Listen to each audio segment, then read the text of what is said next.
जिस दिन आपका ये भाव बदल जाएगा कि महाकाल उज्जैन वाले जो हैं वही हमारे घर के बगल के मंदिर में हैं, और उस दिन हम मोबाइल बजा और आरती चल रही, मोबाइल को काट करके मुझे आरती में खड़ा होना है, उस दिन ये समाज बदल जाएगा। क्या इतवारा, बुधवारा, कसाईपुरा भारत का हिस्सा नहीं है तो फिर ऐसी लोकेशन का सवाल ही क्यों? औरंगजेब मरते दम तक शांति की राह पे नहीं चला। औरंगजेब मरते दम तक सिर्फ सत्ता की भूख पे चला है, और वो व्यक्ति मरते दम तक 88 साल की उम्र में मरते दम तक सत्ता की भूख में जी रहा है, वो आदमी किसी का रोल मॉडल नहीं होना चाहिए। हमारा भी तो सनातन है, वसुदेव कुटुंबकम की बात करता है, पूरे विश्व के कल्याण की बात करता है। ये तो कभी नहीं कहता कि सिर्फ सनातन का कल्याण।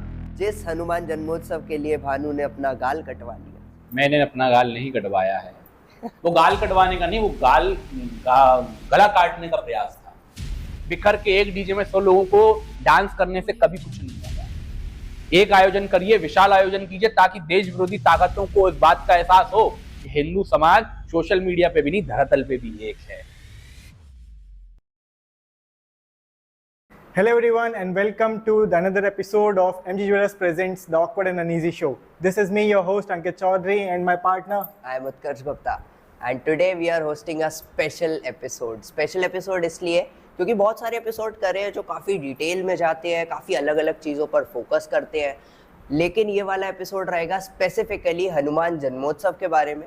और जो हमारे गेस्ट हैं, मुझे नहीं लगता कि इस जन्मोत्सव के बारे में भानु भैया से बेटर कोई हमें बता सकता है। तो मैं स्वागत करता हूँ हमारे सबके फेवरेट, भोपाल की जान, सनातन की पहचान जैसा हम उनको कहते हैं, हमारे हनुमान जी के बेटे भानु इंदु भैया। बहुत बहुत धन्यवाद, बहुत बहुत धन्यवाद भैया। Welcome to the awkward and easy show. बहुत बहुत धन्यवाद। इतने सालों इतने बड़ा आयोजन करने के बाद कभी सोचा था ऑकवर्ड एंड इजी पे आने का मौका मिलेगा? नहीं, कभी बिल्कुल नहीं सोचा था। ये मेरे लिए सौभाग्य की बात है। हमने भी नहीं सोचा था कि हम ऐसा कुछ कर पाएंगे। बहुत टाइम से मैं सोच रहा था कि ऐसा कोई एक एपिसोड लाया जाए जिसमें भानु भैया को बुलाया जाए, और क्या मौका होगा इससे बेटर कि जब आने वाला है पूरे भारत का, हम कहते हैं सबसे बड़ा आयोजन, सबसे बड़ा हिंदू एकता आयोजन, जिसमें पूरा हिंदू बिना जात पात के, बिना समाज के, बिना समुदाय पंथ के एक साथ रोड पर निकलता है। ये तो भोपाल का प्रेम है, जो भोपाल ने शोभा यात्रा को पिछले 11 वर्षों से लगातार अपना प्रेम, अपना समर्पण देते आया है। जब शुरुआत करी थी तो मैंने भी नहीं सोचा था कि इतना प्रेम मुझे भोपाल और मध्य प्रदेश से मिलेगा, और अब तो धीरे धीरे भोपाल के अलावा, मध्य प्रदेश के अलावा अन्य प्रांतों से, यानी अन्य प्रदेशों से भी लोग इस यात्रा में सम्मिलित होने लगे। तो मेरे लिए बड़ा ही गौरव का विषय है कि मैं उस संगठन का हिस्सा हूँ जिसने भोपाल को एक इतना बड़ा आयोजन दिया, जिसने भोपाल को पूरे भारत के अंदर हिंदू एकता के माध्यम से भोपाल की पहचान दी। बिल्कुल, हिंदू एकता की बात हुई है तो मतलब एक बहुत ही सिंपल से सवाल से शुरू करूँगा। जब मोदी जी ने नारा दिया कि हम सब हिंदू एक हैं, कि जात पात की करो विदाई, हम सब हिंदू भाई भाई, तो कुछ उसी चीज़ में बागेश्वर धाम सरकार ने पहला स्टेप लिया था, एक ऐसी यात्रा कंडक्ट करके। अभी मैं अभी की बात कर रहा हूँ, तो आपका उस पर क्या मत है, और क्या आपको लगता है ये सबसे एक अच्छा नारा है जो हिंदू एकता के लिए जा सकता है? जब भवानी संगठन की स्थापना हुई लगभग 2012 में, तो हम लोगों ने इसमें देश के अंदर हो रही परेशानियों को समझा। तो उन परेशानियों में सबसे बड़ा हिंदू समाज के साथ या देश के अंदर सबसे बड़ी समस्या थी, वो थी इंसानों के अंदर जातिवाद का भाव, ऊंच नीच। अब इसको दूर कैसे किया जाए? तो इसको दूर करने के लिए सबसे पहले भवानी संगठन ने एक प्रयास करा कि अपन ये जातिवाद को के ऊपर ही प्रहार करते हैं। तो सबसे पहले मैंने अपना नाम 2014 या 13 के अंदर, जो मेरे माता पिता से मुझे नाम मिला, सरनेम मिला, मैंने उसको हटा करके अपने नाम सोशल मीडिया पे भानु हिंदू लिखना प्रारंभ करा। और जब मेरे लिए बड़ी ही सौभाग्य की बात है कि आज वो हिंदू शब्द जो भोपाल से प्रारंभ हुआ था कि अपने नाम के आगे हिंदू लगाओ, आज वो पूरे भारत में फैल गया। और बहुत जगह आपको भारत के अलग अलग कोनों में आपको अपने नाम के पीछे या आगे अब लोग हिंदू लगाते हुए दिखेंगे। बड़े बड़े राजनीतिक मंचों के माध्यम से, बड़े बड़े राजनीतिक वक्ताओं के माध्यम से अब कहा जा रहा है कि जात पात की करो विदाई, हिंदू हिंदू भाई भाई।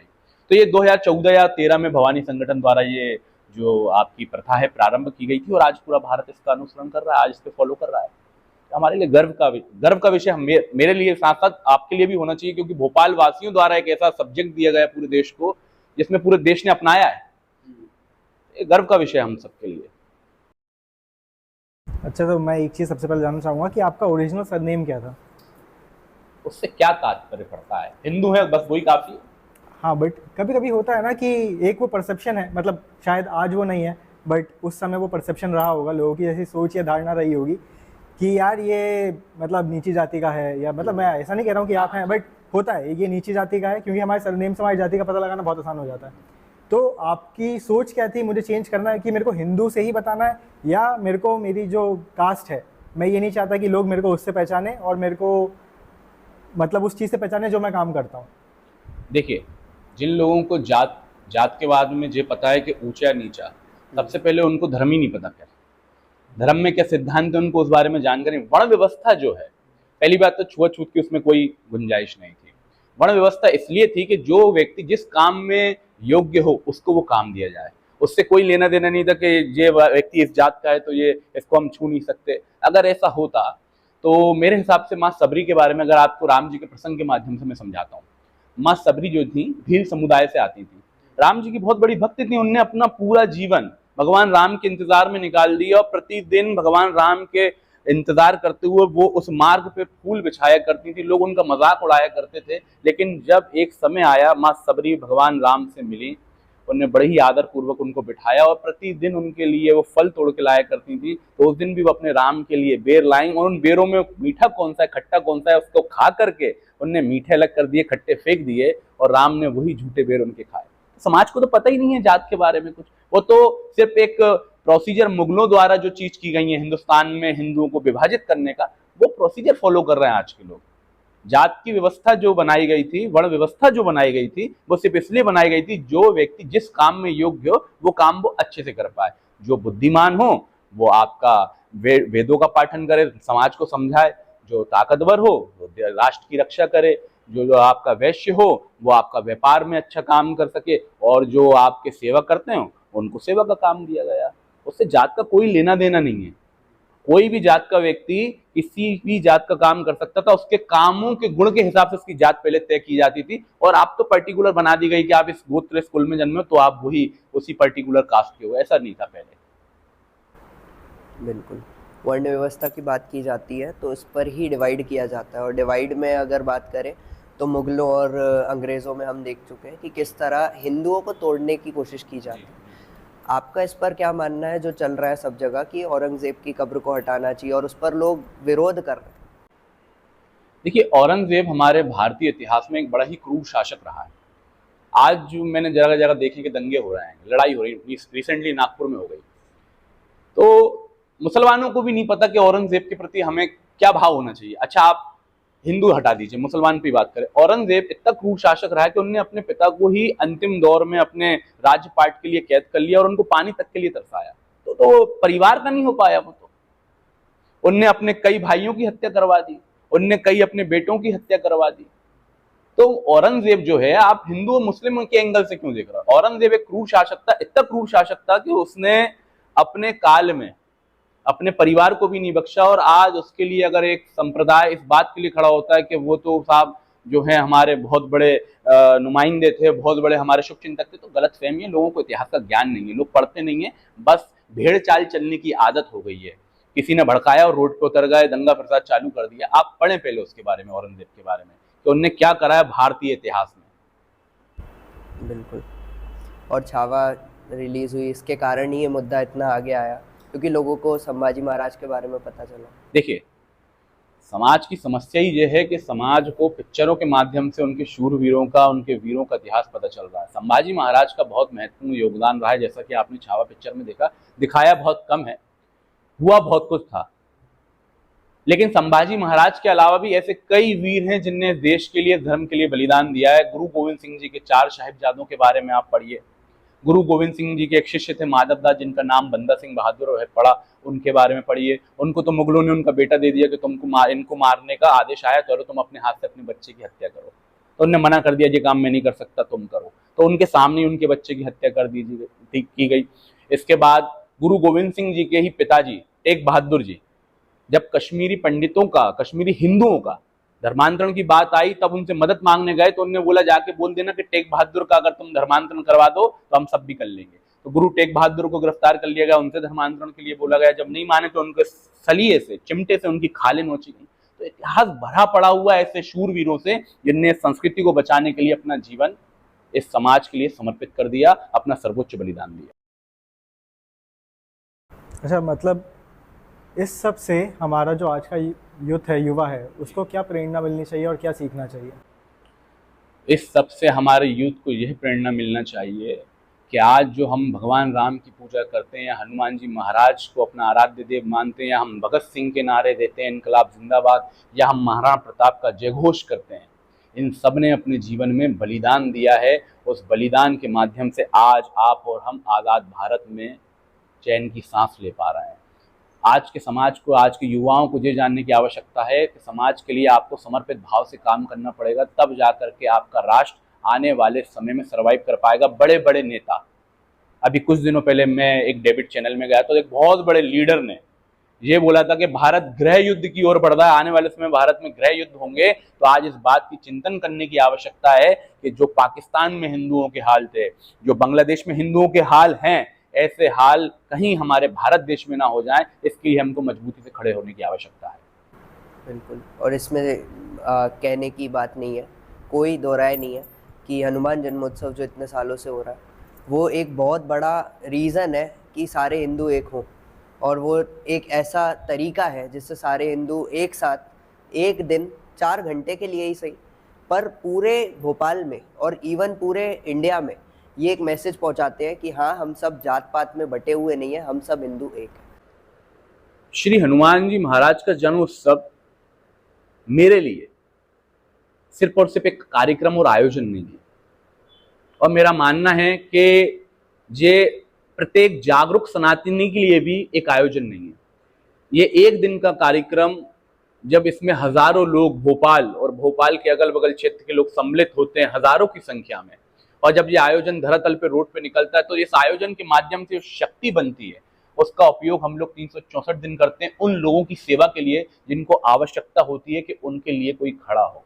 ऐसे कई केस आते हैं कि कोई व्यक्ति है, उसकी प्रशासन में नहीं सुनी जा रही, पुलिस थाने जा रहा है उसकी नहीं सुनी जा रही, या कहीं वो किसी विभाग में जा रहा नहीं सुनी जा रही, कोई हॉस्पिटल में है अत्याचार हो रहा नहीं सुनी जा रही।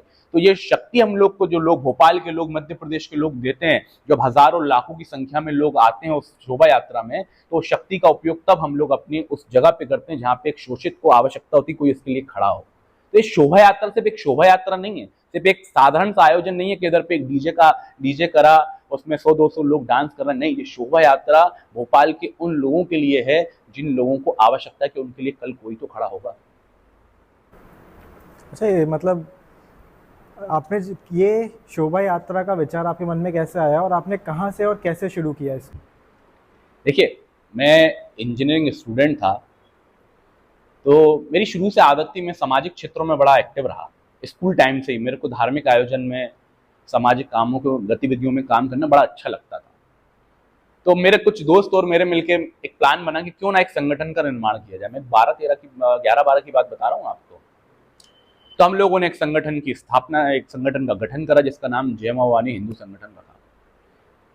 इतनी उम्र नहीं थी उस समय, 20-21 साल, ज्यादा अनुभव नहीं था, पता ही नहीं करना क्या है, युवा थे, कर लिया, गठन हो गया, काम करना चालू करा, फिर लोगों से मिलना चालू करा। जब लोगों से मिलना चालू करा तो समाज में जो परेशानियां हैं, फिर उनसे हम लोगों का आमना सामना होना चालू करा। जैसे जैसे समाज में काम करते चले गए, समस्या पता चलती चली गई, और वो जो लड़कपन में संगठन प्रारंभ करा था वो गंभीरता से उस पर काम करना हम लोगों ने चालू कर दिया। देखा कि समाज के अंदर कितनी परेशानियां, देखा कि इस देश को सुरक्षित रखने के लिए कितने सैनिक अपने प्राणों की आहुति देते हैं, तब ये समाज चैन की नींद ले पाता हिंदुस्तान के अंदर। तो मुझे लगा कि जब देश की बॉर्डरों पे सैनिक लड़ रहा है, तो ये देश के अंदर जो आतंकवाद पनप रहा है, जो लव जिहाद पनप रहा है, जो धर्मांतरण पनप रहा है, उसके लिए कौन काम करेगा। तो फिर लगा कि अब इस पे और अच्छे से काम किया जाए। तो एक पूर्णकालिक से रूप से मैं पिछले 14 वर्षों से भवानी संगठन के लिए काम कर रहा हूँ। अच्छा, एक चीज़ और मैं पूछना चाहूँगा, जैसे हम एक बात करते हैं धर्मांतरण की, तो आपको कभी ऐसा नहीं लगता है कि धर्मांतरण सिर्फ हिंदुओं का ही क्यों हो रहा है? कभी क्रिश्चियंस आते हैं, कई ऐसे चर्चेज हैं जहाँ पे धर्मांतरण हिंदुओं का करवाते हैं, उनको मतलब कहना नहीं चाहिए पर वो आटा डाल के उसमें बोरियों में भिग जाते हैं, और फिर मुसलमानों की तरफ से भी सिर्फ हिंदुओं का धर्मांतरण हो रहा है। तो हम लोग ही, या तो हम लोग इतने कमज़ोर हैं कि हम लोग दबे जा रहे हैं, बस हर कोई आता है हमको दबा के चले जाता है, हर कोई आता है हमें बहला के फुसला के चले जाता है। तो ये कारण क्या है इन सब के पीछे? हम ही क्यों हैं ऐसे कि जो फिसल रहे हैं? अगर धर्मांतरण का आप मूल कारण समझेंगे, जिन लोगों के बोल रहे हैं कि आटे और दाल में वो लोग फिसल जाते हैं, बिक जाते हैं, आप उनकी परेशानी समझिए। इस समाज में सबसे बड़ा दुर्भाग्य ये है कि आपके समाज के अंदर, भारत जो कि 140 करोड़ की आबादी, एक बहुत बड़ी आबादी का देश है, इसमें लगभग 80% आबादी हिंदू समाज की आबादी है, और 80% की आबादी में लगभग 55 से 60% आबादी जो है वो गरीब है, मध्यम वर्ग से नीचे आती है। अब सबका अपना अपना कॉन्सेप्ट है, ईसाइयों का अपना कॉन्सेप्ट है, जोशुआ चला रहे हैं वो लोग, ताकि देश के अंदर वो धीरे धीरे धीरे धर्मांतरण करते हैं, देश के अंदर अपने लोगों को बढ़ाते जाएं, क्रिश्चियनिटी के माध्यम से बढ़ाते जाएं। जोशुआ प्रोजेक्ट बहुत बड़ा प्रोजेक्ट है, आप उसके बारे में पढ़िएगा। हजारों करोड़ की फंडिंग देते हैं कन्वर्जन के लिए वो लोग, और ये अमेरिका से चलता है। तो पहले अपन सिप और सिप जो मिशनरी उन पे बात करते हैं, फिर अपन जो इस्लामिक लोग उन पे बात करते हैं। तो जोशुआ प्रोजेक्ट के तहत ये लोग चाहते हैं कि हमारी सत्ता कैसे बने, सत्ता ऐसी बनेगी जब हम जनसंख्या में ज्यादा होंगे, तभी तो लोकतंत्र के माध्यम से हम कब्जा करेंगे। अब आपने कभी सोचा, ये विचार करा है कि जो व्यक्ति धर्म के लिए सबसे पहले कौन लड़ता है, बताइए? क्या कोई बड़े महलों में रहने वाला लड़ता है, कि कोई मिडिल क्लास का व्यक्ति जो झुग्गी झोपड़ी में रह रहा है, या जो एक नॉर्मल जीवन जी रहा है, वो लड़ता है? बताइए आप। नॉर्मल जीवन जीने वाला लड़ता है। तो वो नॉर्मल जीवन जीने वाला व्यक्ति जो कल तक धर्म के लिए सबसे पहले, अगर गाय पे बात आ जाए, किसी बहन पे बात आ जाए, राष्ट्र पे बात आ जाए, वो व्यक्ति सबसे पहले जो रोड पे निकलता था, वो व्यक्ति क्यों धर्मांतरण कर रहा है? उसकी मजबूरी है। और जो मेरा व्यक्तिगत अनुभव है कि एक बच्चा अगर रोटी के लिए धर्मांतरण कर रहा है, तो कहीं ना कहीं समाज में कमजोरी है कि उसके लिए वो व्यवस्था क्रिएट नहीं कर पा रहा है। पर इस नज़रिए से अगर देखा जाए तो सरकार पीला कार्ड, राशन कार्ड सबको दे रही है, उनके ऊपर सब्सिडी मिलती है अच्छी खासी, और कमाने का अधिकार तो हर किसी को है। कमाने का अधिकार हर किसी को है, लेकिन इतनी बड़ी आबादी के साथ आप जाके देखिए, रोजगार सबके पास नहीं है, स्किल सबके पास नहीं है, और कहीं ना कहीं हम उन व्यक्ति तक पहुंचने में भी कहीं ना कहीं कमजोर साबित हो रहा है। और रोजगार के अलावा भी बहुत सारे कारण होते हैं धर्मांतरण के। चलिए रोटी हटा देते हैं। कोई व्यक्ति, आदिवासी समुदाय को बहुत ज्यादा टारगेट किया जाता है, क्योंकि आज भी वहां पे डेवलपमेंट नहीं है, वहां पे शिक्षा अच्छी नहीं है। अगर सपोज कीजिए कि मेरे घर में कोई व्यक्ति है, वो बीमार है, और बीमार होने के नाते मैं एज अ हिंदू आपसे अपेक्षा कर रहा हूं कि आप मेरी मदद करें, लेकिन आपका तो ध्यान मुझ पर जा ही नहीं रहा, क्योंकि समस्या यह है कि हम ऊपर ही देखना चाहते हैं, हम नीचे गरीब को तो कुछ देखना ही नहीं चाहते। तो वहीं जब कुछ मिशनरीज के लोग मेरी आके मदद करेंगे, स्वाभाविक से बात है, क्योंकि मैं इंसान हूं, मेरा एक व्यवहार है, मेरी एक सोच है, वो मुझ पर प्रभाव डालेगी, और मैं कहीं ना कहीं मजबूर हो जाऊंगा कि नहीं, ये सही कह रहा है, ये मेरे साथ खड़े हुए, तो क्यों ना मैं इन्हीं के साथ खड़ा हो जाऊं। फिर एक जातिवाद भी बहुत बड़ा कारण है कि हम मंदिरों में उन लोगों को वही सेम बराबरी नहीं दे पा रहे जिससे आहत होकर वो धर्मांतरण कर लेते हैं। तो धर्मांतरण के तो बहुत सारे कारण है, सिर्फ रोटी कारण नहीं है। रोटी एक बहुत बड़ा कारण है कि जिस समाज के अंदर जो प्रथा थी कि एक हिस्सा हमेशा मेहमान के लिए रखा जाता है, पहली रोटी गाय के लिए रखी जाती है, अंतिम रोटी कुत्ते के लिए रखी जाती है। आज उस समाज का व्यक्ति रोटी के लिए धर्मांतरण कर रहा है, और जो बड़े बड़े एनजीओ की रिपोर्ट है कि लोगों ने रोटी के लिए तक धर्मांतरण करे हैं, क्योंकि हम पहुंच नहीं पा रहे वहां तक। हम पेपर में भी कई बार पढ़ चुके हैं, ऐसे तो बहुत सारी योजना भी चलती है, लेकिन अभी कुछ समय पहले एक व्यक्ति रोटी ना मिलने के कारण, यानी भूख से 5-6 दिन 10 दिन हो गए, वो मर गया। तो कहीं ना कहीं समाज की भी कमजोरी है, कहीं ना कहीं सरकारों की भी कमजोरी है। लेकिन हिंदू ही क्यों? फिर वही बात आ जाती है कि गरीब तो हर समाज में लोग, हिंदू बहुसंख्यक है ना इस समाज के अंदर, और ऐसा नहीं है हिंदू ही। आज आप जाइए मास, यानी बहुत बड़े लेवल पे पंजाब के अंदर भी क्रिश्चियनिटी अपना पांव पसार चुकी है। पंजाब में बहुत ज्यादा धर्मांतरण हो रहा है, तो सिखों पे भी तो हो रहा है बाहर। हर उस वर्ग पे बाहर होगा जो कमजोर है आर्थिक सामाजिक रूप से। ऐसा नहीं सिर्फ हिंदू ही, जो व्यक्ति कमजोर है, जिसको जरूरत है, उसके साथ ये काम होगा। मैं फिर वही बात बोलूँगा कि जो आपके ही मुंह से मैंने सुनी है कि क्यों, फिर वही बात है ना कि हिंदू बहुसंख्यक है। अभी आपने बोला बहुसंख्यक है, तो हिंदू कमजोर कैसे? हिंदू कमजोर कैसे है? हिंदू अगर आप देखोगे तो हिंदू चालू बटना, हिंदू जो बटा है ना, किस स्तर पर बटा है मैं बताता हूँ आपको। शायद कोई बताया ना बताया, जो मैंने अपना जीवन का अनुभव है, शायद मैं गलत भी हो सकता हूँ, जरूरी नहीं है कि मैं सही हूँ। सबसे पहले हिंदू बटा है जातियों में, ब्राह्मण, बनिया, शूद्र, वैश्य, बहुत सारी। अब जे इसके बाद बटने के बाद फिर हिंदू बटा है राजनीति में, भाजपा, कांग्रेस, आम आदमी पार्टी, सपा, निर्दलीय, बहुत सारे। फिर उसके बाद हिंदू बटा है लैंग्वेज में, भाषाओं में। अभी आपने देखा होगा कि हिंदू समाज का जो व्यक्ति है पूरे देश में फैला है, लेकिन नीचे जो साउथ में हमारे लोग रहते हैं, दक्षिण में लोग रहते हैं, हिंदी भाषा से नफरत करने लगे हैं। वो हिंदी पे काला कलर पोत दे रहा है। और ये आज से नहीं है, अगर आप इतिहास उठा के देखेंगे, जो ये प्रदेश बने तेलंगाना, महाराष्ट्र, इनका जन्म ही इस बात से हुआ है कि हम पर्टिकुलर ये भाषा बोलते हैं, हमारा एक अलग प्रदेश होना चाहिए भाषा बात के कारण, और अब वो फिर से जन्म ले लिया। अभी कुछ समय पहले अगर आपको याद होगा तो महाराष्ट्र के अंदर हिंदी बोलने वालों को मारा जा रहा था। तो अब भाषावाद में बटे, अब भाषा से ऊपर उठ के आ जाते हैं। हम अपने प्रदेश में भी कई जिलों में बटे हैं कि अब फला जिले का है, हम फला जिले का, अब उस जिले में भी हम लोग कई क्षेत्रों में बटे हैं। मैं पुराने भोपाल का, आप नए भोपाल का। अब उस भोपाल के अंदर, उस पुराने और नए भोपाल में भी हम गणेश उत्सव समितियों में कई रूप से बटे हैं कि आप फला गणेश उत्सव समिति के, मैं फला गणेश उत्सव समिति का, और फिर फला गली के भी बटे हैं कि आप फला गली के, मैं फला गली का। फिर हम गरीबी और अमीरी में भी बटे हैं कि आप इतने ऊपर, मैं इतना नीचे। तो हिंदू समाज इतने बड़े कॉन्सेप्ट में बटा हुआ है कि इसके बटने के कारण यहाँ देश की ये स्थिति हो रही है। इसकी एक विचार नहीं है कि एक बार राष्ट्र को प्रथम रखें। ऐसा क्या होना चाहिए जिससे ये जो विचारधारा है, ये जो बंटवारा हुआ पड़ा है, इसको कम कैसे किया जाए? इसमें राम को मानते हैं आप, राम की मानना चालू कर दीजिए, देश बदल जाएगा। राम को इस देश में सब मानते हैं। जय जय श्री राम बोलना बहुत आसान है, लेकिन राम के बताए हुए रास्तों पे चलना बहुत कठिन है।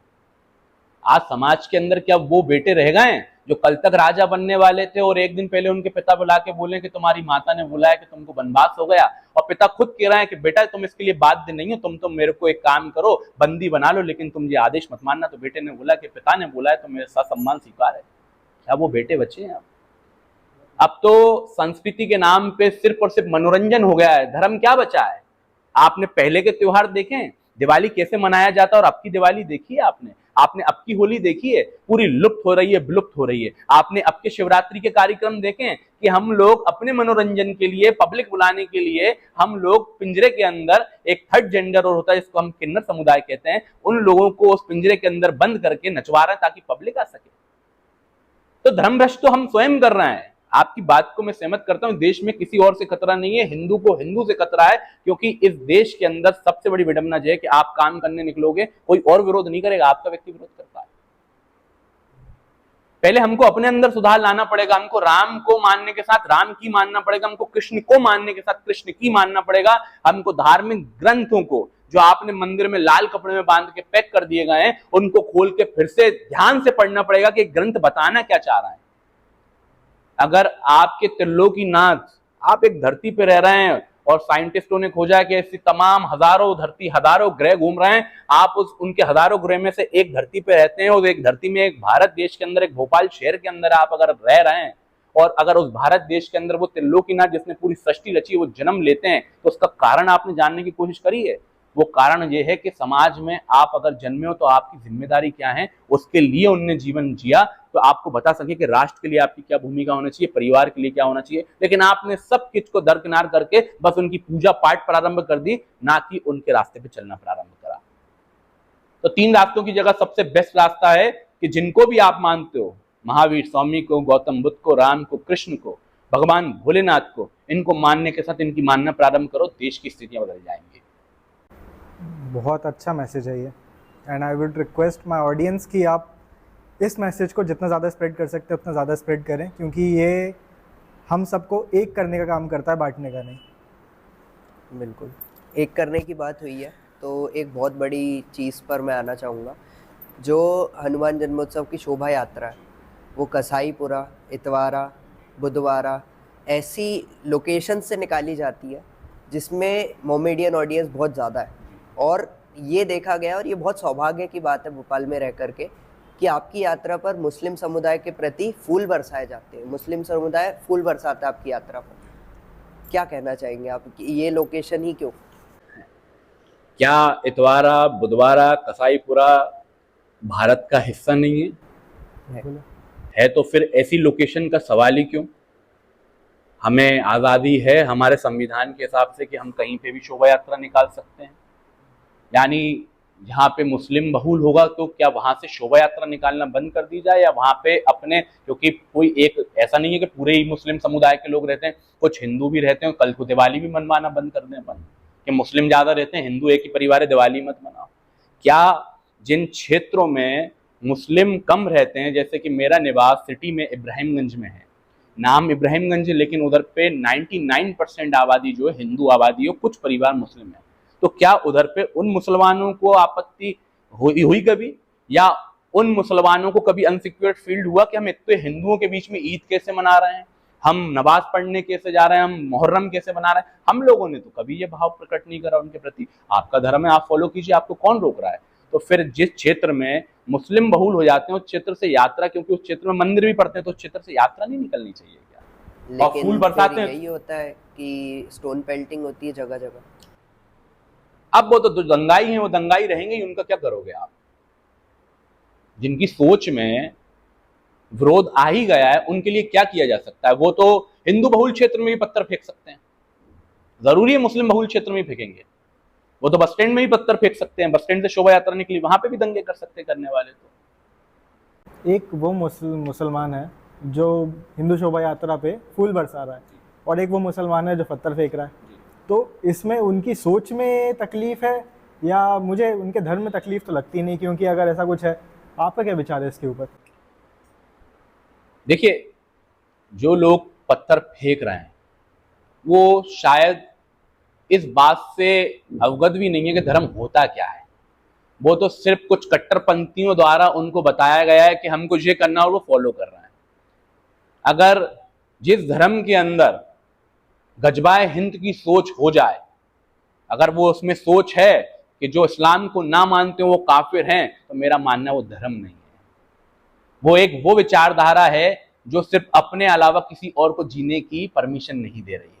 तो इस पे विचार करने की आवश्यकता है। अगर किसी धर्म शास्त्र के अंदर ये मेंशन है, हमारा भी तो सनातन है, वसुदेव कुटुंबकम की बात करता है, पूरे विश्व के कल्याण की बात करता है, ये तो कभी नहीं कहता कि सिर्फ सनातन का कल्याण, ये तो कभी नहीं कहता कि भारत का कल्याण, वो तो कहता पूरे विश्व कल्याण। उस विश्व के अंदर सऊदी अरब भी आता है, पाकिस्तान भी आता है, अमेरिका भी आता है। तो अगर किसी धर्म के अंदर ये मेंशन है कि आप तो जो इस्लाम को ना माने या जो इस्लाम को नहीं मानता वो काफिर है, और काफिर को मारना सब आपका काम है, मुझे लगता है कि इस पे विचार करने की आवश्यकता है कि ये वास्तविकता में धर्म की सोच है कि आतंक की सोच है। इसको मैं एक खूबसूरत लाइन से कंक्लूड करना चाहूँगा, और मैं सभी हमारे मुस्लिम व्यूअर्स को भी ये कहना चाहूँगा, किसी ने बहुत खूब लिखा है कि मज़हब नहीं सिखाता आपस में बैर रखना, हिंदी है हम वतन है हिंदोस्तां हमारा। तो अगर इसको फॉलो करें तो फिर वो भी मुस्लिम है जो फूल बरसाते हैं, बिल्कुल बिल्कुल, बिल्कुल। और वो भी मुस्लिम है जो होली पर कलर लगाते हैं, वो भी मुस्लिम है जो दिवाली पर दिया जलाते हैं।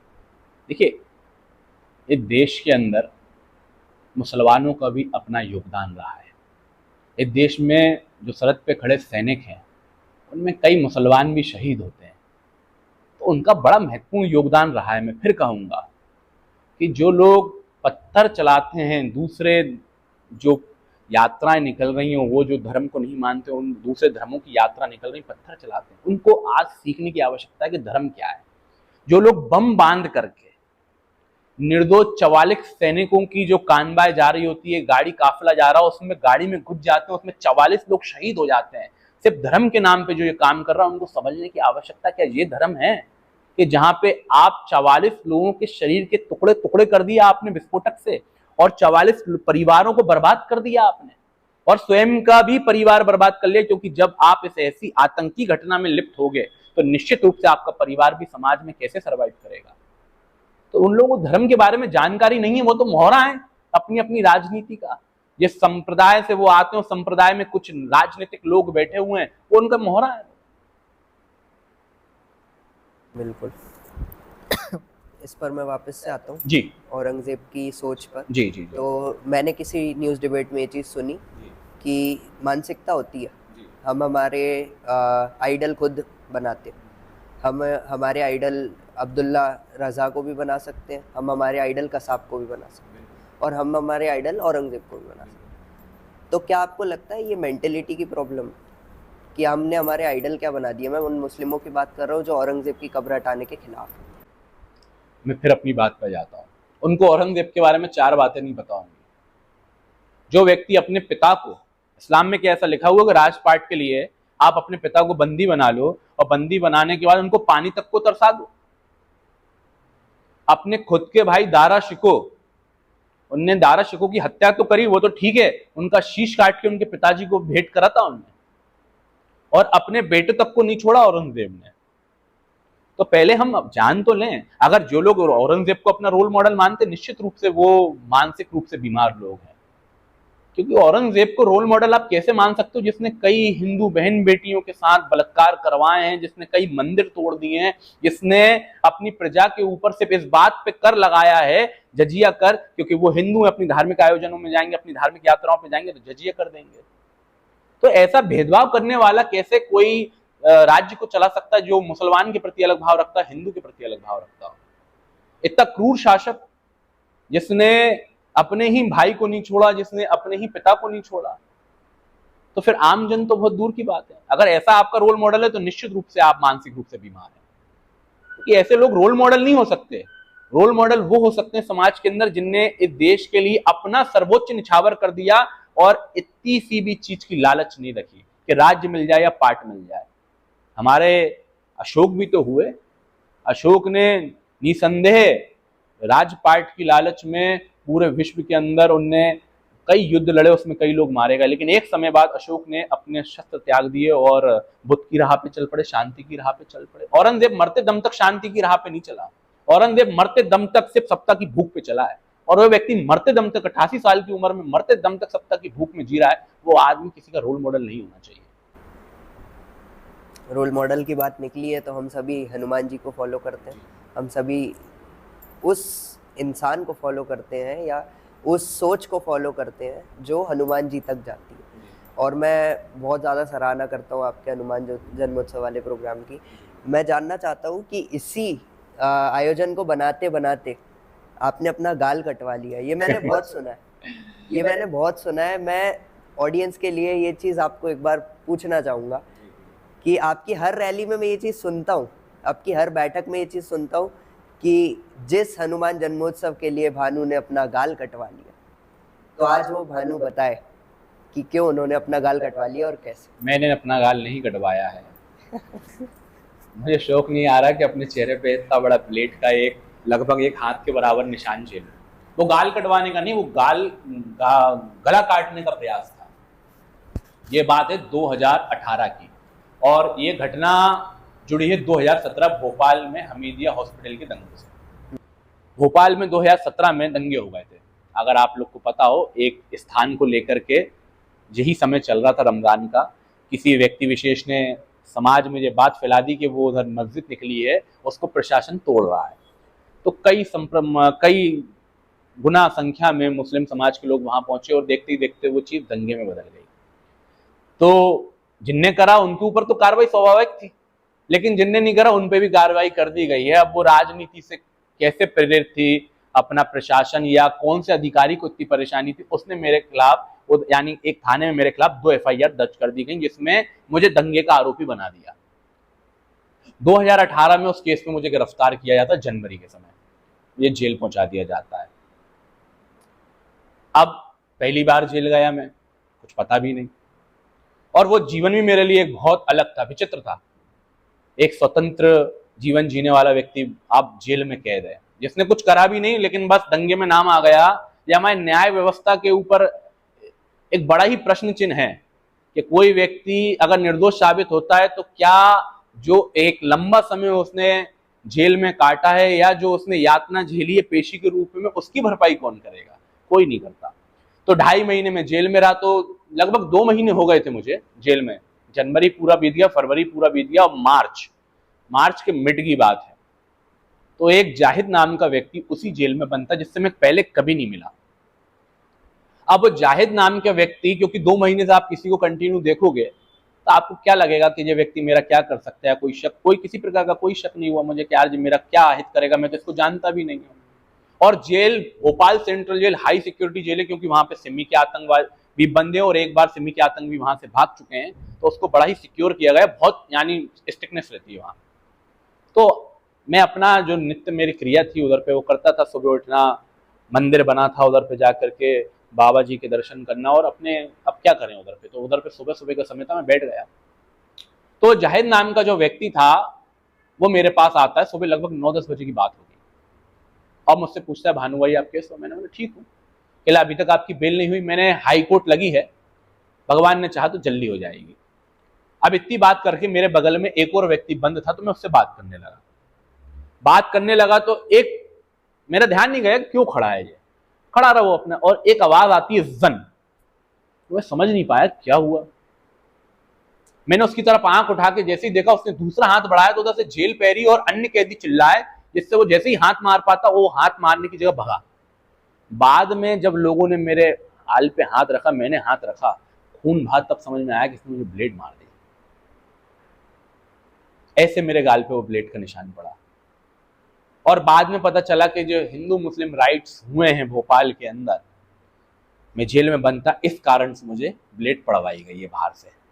जाहिद तो एक माध्यम था कि उसने पैसे लेकर के क्या कारणों से मेरे को ब्लेड मारी, बाहर से उसके जो भी आका रहे हों उनके द्वारा मुझे ब्लेड पड़वाई गई थी। और प्रयास ये था कि गले पे पड़ जाए, लेकिन ईश्वर को मंजूर नहीं था, भगवान को, हनुमान जी महाराज को मंजूर नहीं था, तो मैं बच गया। तो ये गाल पे ब्लेड का निशान मैंने नहीं लिया है, मुझे दिया गया है, यानी मेरा इनाम है ये हिंदू समाज के लिए काम करने के प्रति। और ऐसे कई इनाम मिले मुझे हिंदू समाज के लिए काम करने के लिए, कि मेरे हाथ की हड्डी तोड़ दी गई थी। एक बार प्रदर्शन हुआ था, जो 6 फीट की प्रतिमाओं पे बैन लगाया गया था, तो प्रदर्शन कर रहा था टीटी नगर में, मुझे इतना मारा था पुलिस ने एक शांतिपूर्ण प्रदर्शन में कि मेरी हाथ की हड्डी तोड़ दी थी, मुझ पे कई मुकदमे लगा दिए गए। तो मुझे हिंदू समाज के काम करने के लिए बहुत सारे पुरस्कार मिले, उसमें से गाल पे निशान भी मेरा एक पुरस्कार है। लेकिन अब ये बहुत आइकॉनिक बन गया। अगर कोई इस तरफ से फोटो खींच करके आज डाल दे, तो ना दिख रहा हो चेहरा तो भी इंसान बता देगा ये भानु भैया। अब वो आइकॉनिक है या नहीं है मुझे नहीं पता, कुछ चीजें अच्छे के लिए भी होती है। अब इसमें क्या अच्छा हो सकता है आप ही बताइए। गला नहीं था ना यानी भाई तू क्या चाह रहा है? गला होना चाहिए था आपके हिसाब से। ये गलत आदमी है। मैं इसको नहीं तो आज आपके में पॉडकास्ट में आने का सौभाग्य नहीं मिलता मुझे अगर गला होता तो। मेरा सपना अधूरा रह जाता। मानता हूँ ना कि वो गाल था, नहीं तो मेरा सपना फिर अधूरा रह जाता कि मैं आपसे मिल कैसे पाता, मैं भगवान से मिल चुका होता उस दिन। नहीं भैया बिल्कुल। पर ये कहीं ना कहीं हमारे जेल प्रशासन के ऊपर एक प्रश्न चिन्ह लगाता है कि सेंट्रल जेल और उसके बाद इतनी हाई सिक्योरिटी जेल में होने के बाद में, अगर मैं मानता हूँ अगर हाथ पैर से लड़ाई हुई होती तो फिर भी ये ठीक था कि चलो कोई हमला ही करने आया था, पर ब्लेड का वहाँ तक पहुँच जाना एक बहुत गंभीरता का विषय है। और ये चलो एक केस है जो हमारे सामने आया है, इसके अलावा पता नहीं कितने ऐसे केस रोज़ाना होते होंगे, इस देश की कितनी जेलों में ये सारे किस्से हुआ करते होंगे, तो उस पर ध्यान दिया जाना चाहिए मेरे हिसाब से। अच्छा भानु भाई एक चीज़ और पूछना चाहूँगा, अब आपको लगभग 2012 से आप ये सब कर रहे हैं, तो उसके बाद में ऐसी क्या चुनौतियां हैं और ऐसी क्या परेशानियां हैं जो आपको हनुमान जन्मोत्सव के दौरान हर साल ही देखनी पड़ती हैं, हर साल ही उनसे निपटना पड़ता है? चुनौतियां हनुमान जी महाराज के सिर्फ जन्मोत्सव तक सीमित नहीं है, हर दिन आती हैं, हर दिन। मैंने जैसा आपको पहले बोला कि हिंदू समाज का अगर कोई सबसे बड़ा दुश्मन है तो हिंदू स्वयं है। मैं उदाहरण देता हूँ, धर्मांतरण आपने मुझसे पूछा, धर्मांतरण का मुख्य विषय क्या है, मैं धर्मांतरण रोकने का आपको तरीका बताता हूँ। अगर ये समाज आपके व्यूअर्स के माध्यम से उसको फॉलो करने लगे तो निसंदेह देश के अंदर धर्मांतरण बहुत जल्दी रुक जाएगा। हमारे हिंदुओं के अंदर एक बड़ा ही शानदार कॉन्सेप्ट है उनकी दृष्टिकोण से, कि उनको बड़ा देखने की आदत है, कोई भी चीज बड़ी बिगर होना चाहिए, बड़ी। जैसे कि मंदिर, आपने भी अगर ये कभी नोटिस करा हो, घर के बगल के मंदिर खाली पड़े हुए हैं, लेकिन वही व्यक्ति दर्शन करने के लिए उज्जैन के महाकाल भग रहा है, और भगने के साथ साथ वो 6-7 घंटे का ट्रेवल कर रहा है, घंटों लाइन में लग रहा है, और 2 सेकंड 2 मिनट के दर्शन नहीं होते क्योंकि भीड़ इतनी रहती, निकाल दिया जाता है। और वो व्यक्ति वहां पे दान के रूप में सोना चांदी हीरे मोती जो उसके पास उसकी श्रद्धा है वो देता है। अब उसने वहां पे दे दिए। आप एक बात बताइए, क्या कभी भगवान भोलेनाथ जिनने संसार के कल्याण के लिए समुद्र मंथन हुआ उसमें से उनने अमृत कभी नहीं मांगा, उनने विष मांगा? क्योंकि समाज को बचाना है तो उनने वो हलाहल विष पी लिया ताकि समाज को बचाया जा सके। उस भोलेनाथ को आपकी सृष्टि में, आपकी धरती में कोई धातु निकला जिसको आपने सोना बोला, उनने सोना नहीं बोला, वो तो बागंबरी है, बाकी खाल पहनते हैं, तन पे भस्म लगा के घूमते हैं, मुंडमाला पहनते हैं। तो उन भगवान को कि कोई आपने आपकी धरती में से एक पीला कलर का धातु निकला कि ये सोना है और आपके हिसाब से 80 लाख रुपए किलो है, ना भगवान को वो 80 लाख पता है ना वो सोना पता है। आप उन भगवान को वो सोने के रूप में 80 लाख रुपए भेंट करते हैं, उसका उपयोग क्या है? क्या भगवान को वो चाहिए? चलिए सोने से हटके बात करें। क्या भगवान को वो आपके कागज के नोट चाहिए? चलिए इनसे भी हटके बात करें। आपने कोई बोला भगवान मेरी फला इच्छा पूरी हो जाए, मेरी फला महत्वाकांक्षा पूरी हो जाए और मैं आपको 51 किलो लड्डू चढ़ाऊंगा या मैं इतने किलो फल चढ़ाऊंगा, क्या भगवान ने मांगा? निसंकोच आप भगवान को दो, लेकिन कैसे दो कि जो आपने प्रण ले लिया है कि मेरी ये मनोकामना पूरी होगी भगवान तो मैं जो 1 किलो सोना आपको चढ़ाऊंगा, लेकिन चढ़ाने के बाद जितनी गरीब बहनें हैं मैं 1 किलो सोने से उनकी शादी कराऊंगा। मैं 1 करोड़ रुपए आपको दान देना चाहता हूं तो वो 1 करोड़ रुपए आपको दान देने के बाद मैं आपके जितने बच्चे आपने संसार में जन्म दिया है, जिनको आपकी कृपा से आज जो हम लोग के सामने हैं, जो गरीब हैं, जो पढ़ नहीं पा रहा, उनकी पढ़ाई में लगाऊंगा। या जो आज ऐसे लोग हैं जो चल नहीं पा रहे, फिर नहीं पा रहे, विकलांग हैं, जिनको खाने की दिक्कत हो रही है, मैं एक मंदिर ऐसा चुनूंगा जहां से 24/7 गरीबों को भोजन की सेवा दूंगा। या फिर मेरे जो बगल में मंदिर हैं जो टूटे हैं, जिसमें 4 लोग पूजा करने नहीं आते, उन मंदिरों का कायाकल्प करवाऊंगा और प्रण लूंगा कि जब तक उस मंदिर के अंदर जो आपने आविष्कार टांग दिया है डमरू और ढोल के, कोई रहता तो है नहीं है, बेचारे पंडित जी वो चालू करते हैं, आरती घुमाते घर जाते हैं, उस मंदिर का कायाकल्प करूंगा, लोगों को प्रेरित करूंगा कि अपने क्षेत्रीय मंदिरों में आना हो। उस दिन धर्मांतरण खत्म हो जाएगा, जिस दिन आप समझ जाओगे भगवान को तुम्हारे नोटों की कोई जरूरत नहीं है, वो तो देने वाला है, तुम उसको क्या दोगे? भगवान को तो ये जरूरत है कि उसकी बनाई हुई धरती पे तुम उसको बनाए हुए लोगों के लिए कुछ कर सको। तो धर्मांतरण उस दिन खत्म हो जाएगा जिस दिन हम मंदिरों में ऊंच नीच करना बंद कर देंगे कि महाकाल उज्जैन के बड़े हो, घर के बगल वाले मंदिर में जो शिवलिंग है वो तो हमारे किसी बुजुर्ग ने स्थापित करी है। जिस दिन आपका ये भाव बदल जाएगा कि महाकाल उज्जैन वाले जो हैं वही हमारे घर के बगल के मंदिर में हैं, और उस दिन हम मोबाइल बजा और आरती चल रही, मोबाइल को काट करके मुझे आरती में खड़ा होना है, उस दिन ये समाज बदल जाएगा। भानु भैया, सबसे बड़ी बात जिसके लिए आज हम यहाँ जी। आए और जिसके लिए आपने इतने बिजी शेड्यूल, बैठक के बाद बैठक के बीच में टाइम निकाला, मैं बात करना चाहता हूँ हनुमान जन्मोत्सव जी। आपका क्या संदेश रहता है इसके थ्रू, और हर वो चीज़ जो आप चाहते हो कि लोग जाने हनुमान जन्मोत्सव के बारे में? अभी आपने सबसे पहले शुरू में मुझसे एक बात बोली कि बागेश्वर पीठाधीश्वर श्री धीरेन्द्र शास्त्री जी ने एक शोभा यात्रा निकाली, हिंदू एकता पद यात्रा। तो आपको नहीं लगता है गौरव का विषय पूरे भोपाल के लिए कि आज वो 2024 में या 25 में एक शोभा यात्रा निकाल रहे हैं जिसका नाम उनने हिंदू एकता पद यात्रा दिया। आपका भोपाल 2015 से हिंदू एकता शोभा यात्रा निकाल रहा है।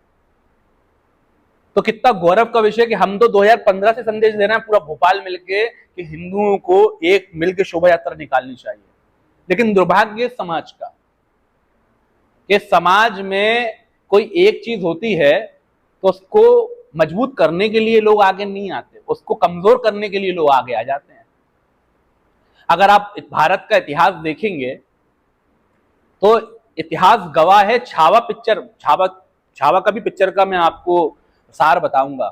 धर्म शास्त्रों से लेके आज के भारत में देखना, आप पढ़ना, आप धर्म शास्त्र पढ़ लेना, मुगलों का इतिहास पढ़ लेना, अंग्रेजों का इतिहास पढ़ लेना और आज के हिंदुस्तान का इतिहास पढ़ लेना कि जब जब हमारा कोई वीर अगर कमजोर पड़ा है, उसके साथ कोई घटना घटी है, तो अपनों ने ही गद्दारी करी है। छावा पिक्चर भी उसमें बताया गया है कि उनके खुद के साले ने मुगलों के साथ मिलके उनको धोखा दिया था। तो आज भी यही हो रहा है। हिंदू एकता शोभा यात्रा सिर्फ एक शुभ, मैं फिर बोल रहा हूं, एक शोभा यात्रा नहीं है कि एक यात्रा निकाल दी, डीजे पे 400, 500, 200 लोग खड़े कर दिए। ये शोभा यात्रा उस व्यक्ति के लिए बहुत महत्वपूर्ण होती है जिसकी कोई नहीं सुनता और उसको पता रहता है कि आप संगठन के पास चलो, अपनी परेशानी बताएंगे। और संगठन की तब सुनी जाती है, प्रशासन को पता है कि हजारों लाखों की जनसंख्या आती है। अगर नहीं सुनी 1000 लोग, 2000 लोग, 5000 लोग लेके अगर ये रोड पे बैठ गए, धरने पे बैठ गए, तो मेरे ऊपर कार्रवाई हो सकती है। तो एक मात्र शोभा यात्रा नहीं है, ये उस मजबूर कमजोर व्यक्ति की भी आवाज है जिसकी कोई नहीं सुनता। ये शोभा यात्रा सिर्फ एक आप आयोजन के रूप में ना लीजिए, ये शोभा यात्रा हिंदुओं के मान सम्मान स्वाभिमान के रूप में लीजिए। आपको याद होगा 2023 जब रामनवमी में पूरे देश के अंदर विभिन्न विभिन्न हिस्सों में पत्थर फेंके गए थे, तो हनुमान जी महाराज के शोभा यात्रा में भी लोगों ने ऑब्जेक्शन उठाया। भोपाल के तत्कालीन शहर काजी ने भी आपत्ति ली, गृह मंत्री साहब को आपका ज्ञापन दिया कि ये शोभा यात्रा ना निकले, भोपाल की जो शांति व्यवस्था भंग हो सकती है। लेकिन ऐसा कुछ भी नहीं हुआ, कुछ भी नहीं हुआ। क्यों? क्योंकि उस दिन संख्या में लाखों लोग रोड पे थे, लाखों लोग। तो यूनाइटेड तो होना पड़ेगा, एक तो होना पड़ेगा। और जो लोग, मैं आपके माध्यम से मैं उन सभी भाइयों को संदेश देना चाहता हूं, पूरे भोपाल मध्य प्रदेश के लोगों को संदेश देना चाहता हूं कि आयोजन एक करो, कोई भी करो। हनुमान जी महाराज का जन्मोत्सव से मतलब नहीं है, जो भी आयोजन करो एक करो, उससे शक्ति दिखती है। बिखर के एक डीजे में 100 लोगों को डांस करने से कभी कुछ नहीं होगा। एक आयोजन करिए, विशाल आयोजन कीजिए, ताकि देश विरोधी ताकतों को इस बात का एहसास हो कि हिंदू समाज सोशल मीडिया पे भी नहीं, धरातल पे भी एक है। जिस दिन आपने धरातल पे लाखों लोग, करोड़ों लोग एक साथ एक जगह पे खड़े कर दिए, आपकी शक्ति पूरा विश्व देखेगा। जिसका उदाहरण है आपका महाकुंभ के 66 करोड़ लोग जब आस्था की डुबकी लगाने गए तो पूरे विश्व ने वो नजारा देखा। तो वही भोपाल को भी संदेश है मेरा, ये शोभा यात्रा सिर्फ भोपाल के युवा शोभा यात्रा के रूप में मत लीजिए, ये उस बहन की शक्ति के रूप में भी लीजिए। इसके पीछे कोई नहीं है और एक जिहादी मानसिकता का व्यक्ति, एक अपराधी मानसिकता का व्यक्ति उसे परेशान कर रहा है, और उसको इंसाफ दिलाने में, उसकी आवाज बनने के लिए वो शोभा यात्रा काम आती है। एक बुजुर्ग माँ बाप के लिए वो शोभा यात्रा काम आती है, एक युवा की शक्ति बनने के लिए शोभा यात्रा काम आती है। और हमारे समाज में दुर्भाग्य के ऐसे कुछ लोग निकल आते हैं जो जानबूझ के उसी दिन अन्य कार्यक्रमों का आयोजन कर देते हैं। उनकी मंशा क्या है मुझे नहीं पता, कुछ की मंशा अच्छी रहती है, कुछ की ये रहती है कि नहीं हम एक नहीं होने देंगे समाज को, तो जानबूझ के आयोजन कर देते हैं। और आयोजन में क्या करना है, विशेष प्रस्तुति, इतने डीजे। तो समाज को ये जानने की आवश्यकता है कि तुम्हें डीजे से देख के मनोरंजन करना है, कि ये जानने की आवश्यकता है कि एक शोभा यात्रा को मजबूती से निकालना है, ताकि इस भोपाल में एक ऐसी शक्ति तो रहे कि कल को नेता ना रहे, कोई आपके पीछे ना खड़ा हो तो एक रात में दरवाजा खटखटा के बोले कि ये गलत हुआ भाई साहब, इसमें सहयोग चाहिए। तो वो शोभा यात्रा नहीं, वो उन मजबूर लोगों की शक्ति है। इस साल 12 अप्रैल को जी ये शोभा यात्रा निकाली जाएगी, क्या रहेगा पूरा आइटनरी शोभा यात्रा का? देखिए, मैंने कभी डीजे की दम पे कार्यक्रम नहीं करा, मैं साधारण सा कार्यक्रम का आयोजन संगठन करता है, मैं उसका हिस्सा हूं, मेरा काम है काम करना। तो जो व्यवस्था हमेशा से रहती है वही रहेगी। इस शोभा यात्रा में सबसे बड़ी जो खूबी रहती है, सुंदरता रहती है, कोई झांकी नहीं रहती। हनुमान जी महाराज के आशीर्वाद से, उनके संरक्षण में हम लोग सब चलते हैं। उसमें जो हजारों लाखों युवाओं की शक्ति रहती है, एकत्रित होते हैं, वही सबसे आकर्षण का केंद्र होता है। और उसमें ज्यादा कुछ नहीं रहता कि आप देखो कि 5-6 डीजे हैं, उन डीजों पे कोई कह रहा मैं तेरा बाप, ऐसा अनुशासनहीन कुछ नहीं होता। अनुशासित धार्मिक गानों के साथ, धार्मिक भजनों के साथ वो शोभा यात्रा आगे बढ़ती है। उसमें अगर आकर्षण का कोई केंद्र होता है तो सिर्फ और सिर्फ आपकी संख्या बल होती है, जो देख करके पूरे भारत को गौरव होता है कि भोपाल के युवाओं को देखो शोभा यात्रा तो ये निकालते हैं, मध्य प्रदेश के लोगों को देखो शोभा यात्रा तो ये निकालते हैं। मेरे को बताते हुए बड़ा गर्व हो रहा है कि पूरे मध्य प्रदेश में चंद कार्यक्रम है जो इंटरनेशनल न्यूज चैनलों पे दिखाए जाते हैं, उसमें से एक आपके भोपाल का श्री हनुमान जी महाराज का जन्मोत्सव हिंदू एकता शोभा यात्रा भी होती है। तो भोपाल के लिए गर्व का विषय जो आपकी एकता पूरे देश देखती है। मैं बहुत बहुत बधाई देता हूँ आपकी पूरी टीम को जो ये करने वाली है। हनुमान जी महाराज की कृपा से इस साल और आने वाले कई सालों में ये शोभा यात्रा और बड़े इतिहास रचे, हमारे हिंदुओं को एकजुट करे, और सिर्फ भोपाल ही नहीं, सिर्फ मध्य प्रदेश ही नहीं, पूरे भारत और पूरे विश्व भर के हिंदू को ये संदेश पहुंचाए कि हिंदू एक है। और हम हमारी टीम के माध्यम से एक संदेश देना चाहते हैं। ये एक छोटा सा सर्टिफिकेट भी नहीं कहते हम इसमें कई सर्टिफिकेट लिखते नहीं है, ये ग्रेटिट्यूड है। काफ़ी लोग पूछते हैं कि आप देते क्या हो, वो बताते नहीं हो कभी अच्छे से। तो मैं ये कहना चाहता हूँ, मेरा सिर्फ संदेश ऊपर है, ना इसमें कहीं नमस्ते भोपाल लिखा है, ना या कहीं हमारा नाम लिखा हुआ है। ये सिर्फ एक महाराणा प्रताप जो हम देते हैं हमारे सभी गेस्ट को, हम ये संदेश देना चाहते हैं कि महाराणा प्रताप के पद चिन्हों पर चलो। मैं फिर वही बात बोलूंगा कि हमारे जितने भी महान योद्धा रहे हैं, भारत का इतिहास उठाइए आप, यहाँ तक कि मैं तो कह रहा हूँ जिन भगवान को आप पूछते हो या मैं पूछता हूँ, उनने कुछ किया है इसलिए उनकी पूजा होती, नहीं तो एक भगवान आप आज बता देना या आप कभी भी भविष्य में मुझे बता देना जिनने कुछ ना करा और उनकी पूजा होती है। चाहे वो कृष्ण हो, चाहे वो राम हो, चाहे वो हनुमान जी महाराज हो, चाहे वो भोलेनाथ हो, चाहे फिर अगर हम महापुरुषों की बात करें, चाहे महाराणा प्रताप हो, चाहे भगत सिंह हो, इनने अपना सर्वोच्च बलिदान दिया है, तब जाके आज इनकी पूजा होती है, आज इनका नाम बड़े गौरव से लिया जाता है। जिस समय महाराणा प्रताप होंगे, निश्चित रूप से आपके और मेरे पूर्वज भी होंगे, उनका ही तो अंश हम है, आज उनका नाम क्यों नहीं लिया जाता? क्योंकि उनने अपने जीवन को प्राथमिकता दी कि मैं और मेरा परिवार, इनने समाज को, राष्ट्र को प्राथमिकता दी कि मैं नहीं, मेरा परिवार नहीं, मेरा राष्ट्र और मेरे लोग, इसलिए उनकी पूजा होती है, इसलिए उनको बड़ा ही सम्मान पूर्वक नाम दिया जाता है। तो मेरा यही आप लोगों से निवेदन है, और जो आपके चैनल के माध्यम से युवा साथी देखते हैं, नमस्ते भोपाल के माध्यम से, जीवन जीने का कारण ढूंढ लो। क्या सिर्फ इसलिए पैदा हुए हो आओ खाओ और मर जाओ, या परिवार ने इसलिए जन्म दिया कि बस तुम्हारी जिम्मेदारी इतनी है कि परिवार ने तुम्हें पैदा कर दिया, माँ बाप ने तुम्हें जन्म दे दिया, फिर तुम्हें पाल पोस करके तुम्हें युवा कर दिया, फिर तुम नौकरी करने लगे, फिर तुम्हारी शादी हो गई, तुम्हारे बच्चे हो गए, और उन बच्चों को पालने में अब तुम अपना जीवन लगा रहे हो। बच्चे अच्छे हुए तो ठीक है, नहीं तो कोविड ऐसी हालत में कि बच्चों ने 500 का नोट दे दिया कि तुम मुखाग्नि दे दो, या नगर निगम को दे दिया कि तुम जाकर के इनका अंतिम संस्कार दे दो। क्या यही जीवन के लिए पैदा हुए थे? कुछ तो ऐसा करो कि लगे कि तुम पैदा किसी उद्देश्य के लिए हुए थे, नहीं तो ऐसा जीवन तो जानवर भी जी रहा है। और हमारी पूरी टीम से भी ये कहना चाहते हैं कि इनके हनुमान जन्मोत्सव में सम्मिलित हो और हिंदू एकता का एक परिचय दे पूरे विश्व भर को। एंड में सिर्फ मैं आपकी एक बात रोकूंगा, आपने भेदभाव तो यही कर दिया। इनका जन्मोत्सव क्या होता है? हमारा जन्मोत्सव। यानी मैं भोपाल में कोई भी मुझसे बोलता है ना भवानी संगठन का कार्यक्रम, मैंने तुम गलत कह, ये हिंदू एकता शोभा यात्रा बोली इसलिए गई है कि हिंदुओं की एकता की शोभा यात्रा है। ये मेरा कार्यक्रम क्या होता है, भवानी संगठन का कार्यक्रम क्या होता है? ये हिंदुओं का कार्यक्रम है, आपका भी कार्यक्रम है, हम सबका कार्यक्रम, हमारा कार्यक्रम। जी अब ठीक है, बिल्कुल। तो हमारे कार्यक्रम में सम्मिलित है, और इसको विराम देने के साथ में हमारा छोटा सा एक वो नारा देना चाहेंगे। बिल्कुल बिल्कुल, कि धर्म पंथ की करो विदाई, हम सब हिंदू भाई भाई। ठीक है, धर्म पंथ की करो विदाई, हम सब हिंदू भाई भाई, जात पात की करो विदाई, हम सब हिंदू भाई भाई। जय श्री राम। जय श्री राम। तो इसी के साथ मैं अलविदा लेना चाहूँगा, और मैं बहुत बहुत शुक्रगुजार हूँ मैं हमारे स्पॉन्सर्स एमजी ज्वेलर्स का, साथ ही साथ अमित मेडिकल स्टोर्स और नमस्ते भोपाल, तेजस इंडिया, सभी का हम बहुत बहुत धन्यवाद देते हैं कि इस कड़ी में वो हमारे साथ है, इस एपिसोड्स में वो हमारे साथ है, और हम आगे भी चाहेंगे कि आपका साथ और सपोर्ट इसी तरह से बना रहे। साथ में हमारी ऑडियंस को भी बहुत बहुत धन्यवाद देना चाहता हूँ कि उन्होंने हमें मौका दिया कि एक शो बनाया जाए जो पूरे भोपाल में मतलब आप लोगों ने यार कमाल ही कर दिया यार, क्या बोलूँ कमेंट्स में, वीडियोस में छोटे छोटे क्लिप शेयर करके। And last but not the least, हम लोग कपिल भैया का ही बहुत बहुत थैंक यू करेंगे, एंड बीटेड डांस ग्रुप का भी हम लोग बहुत बहुत थैंक यू करेंगे टू स्पॉन्सर दिस प्लेस।